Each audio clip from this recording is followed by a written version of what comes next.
records, league titles, section championships, and state meet appearances. Another banner year is coming to a close in Monterey County. Welcome back to the nation. I'm John Devine, and joining me finally for a cameo today to break down the prep season is Kevin Merfeld. And Kevin, let's jump right into this, starting off with the fall, where Monterey's John Wyatt Williams shattered the Monterey County record for rushing, showed over 2,300 rushing yards. Kevin, this kid had 2 straight 300-yard rushing games against Monte Vista and Seaside, which essentially provided Monterey with the league title. I mean, he was unstoppable between the tackles and at a burst of speed at the outside. I know you didn't get to see him play this year, but 2 300-yard games?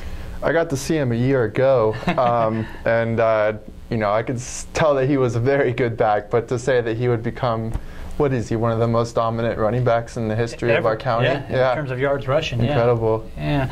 He took Monterey to a CCS Division II Finals appearance, as did Carmel quarterback Devin Pearson, who threw for over 2,500 yards for the 2nd straight season. Kevin Pearson has never lost an MTL game in football. I mean, that's an amazing, and he's got another year. Yeah, that team, the way they've just kind of hijacked the MTL. I mean, they have total control, and with him at quarterback, you know, there's no reason to think that they're not going to win another league title next year. No, and you and I were talking before we came on, the kid also rushed for over 1,000 yards this year, which is amazing. Palma won another TCAL title, reaching the postseason for the 28th straight year. Kevin, you saw them beat San Benito in the final regular season game to give them a perfect record. What impressed you about them?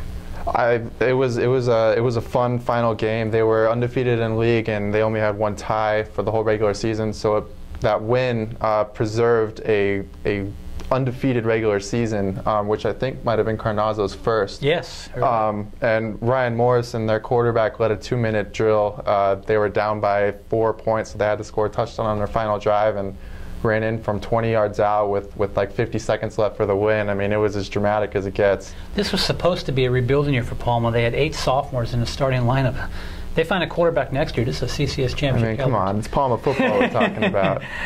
North County jumped out to a 6-0 start before being beaten by Monterey, while Greenfield set a school record for wins this year and reaching the playoffs for the 3rd time in 4 years. Injuries kind of riddled Seaside this year, Kevin, yet behind quarterback Ronald Saxton, who set school records for passing yards and touchdowns. They went to the playoffs. And Salinas kind of overcame a horrific start to return to the playoffs this year.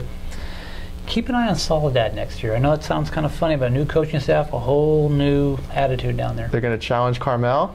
Didn't say that. Hey, before we get here, a little bit of volleyball. Santa Catalina reached the CCS Division V Finals for the first time with 4 sophomores and a freshman on the floor.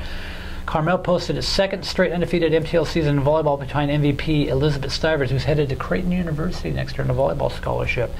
And North Salinas won its first TCAL title in 13 years behind CSU Monterey Bay bound Julia Ashton. Boy, she's been a member of our kind of team. Yeah, she's been around forever, huh? Don't sleep on King City or Notre Dame next fall in volleyball. In terms of cross country, Carmel's Melanie Hong, Monterey's Anna Welsh, and Notre Dame's Nina Anderson all returned to the state meet in cross country.